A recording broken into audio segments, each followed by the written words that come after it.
কখনো যেন এই জাতীয় শক্তি মেইন স্ট্রিম না হতে পারে, আমরা সেই কাজটা করতে পেরেছি। তাদেরকে আমরা মেইন স্ট্রিম হতে দেই নাই। আমরা একটা রাজসাক্ষী পেয়েছি, সেই রাজসাক্ষীর নাম হচ্ছে অধ্যাপিকা রিজওয়ানা। সম্প্রতি একটি গণমাধ্যমের মুখোমুখি হন সাবেক উপদেষ্টা সৈয়দা রিজওয়ানা হাসান, যেখানে অন্তর্বর্তী সরকারের সময় উগ্রবাদ মাথাচাড়া দেওয়ার প্রসঙ্গ টানেন সংবাদকর্মী।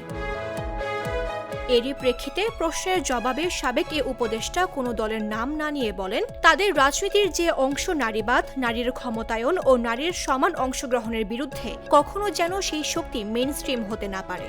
আমার এবং আপনার কাজ হবে তাদের রাজনীতির যেটুকুন অংশ নারীবাদের, আমরা সেই কাজটা করতে পেরেছি। তাদেরকে আমরা মেইন স্ট্রিম হতে দেই নাই।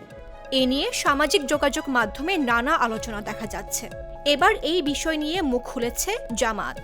ত্রয়োদশ জাতীয় সংসদ নির্বাচনে ইঞ্জিনিয়ারিংয়ে রাজসাক্ষী পাওয়া গেছে দাবি করে বিদায়ী অন্তর্বর্তী সরকারের উপদেষ্টা সৈয়দা রিজওয়ানা হাসানকে জিজ্ঞাসাবাদ করতে বিএনপি সরকারের প্রতি আহ্বান জানিয়েছে জামাত ইসলামী। বৃহস্পতিবার দুপুরে রাজধানীর মগবাজারে দলটির কেন্দ্রীয় কার্যালয়ে ডাকা সংবাদ সম্মেলনে এই আহ্বান জানান জামাতের নায়েবে আমির ডক্টর সৈয়দ আব্দুল্লাহ মোহাম্মদ তাহের।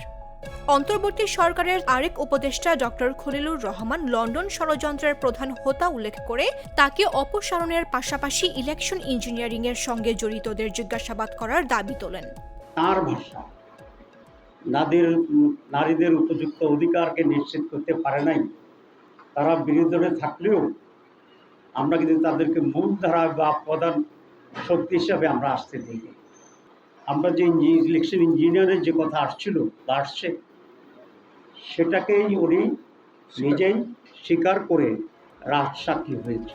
ইলেকশন ইঞ্জিনিয়ারিংয়ে জড়িতদের মীর জাফররা আখ্যা দিয়ে জামাতের এ নেতা বলেন, পুরো সরকার নাকি সরকারের একটি অংশ ইলেকশন ইঞ্জিনিয়ারিংয়ে জড়িত ছিল, তা জাতির কাছে স্পষ্ট করতে হবে। কি ধরনের ষড়যন্ত্র তারা করেছেন তাও জাতির সামনে উন্মোচন করা জরুরি।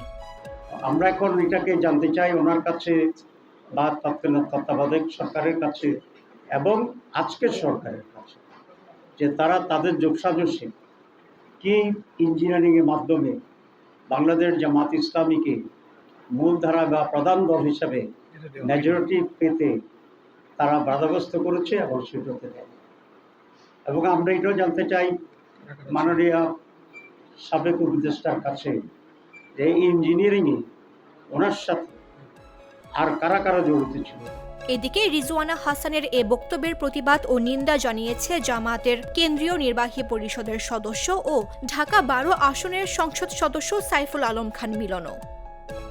মামদুহা রাইসা, জাগো নিউজ।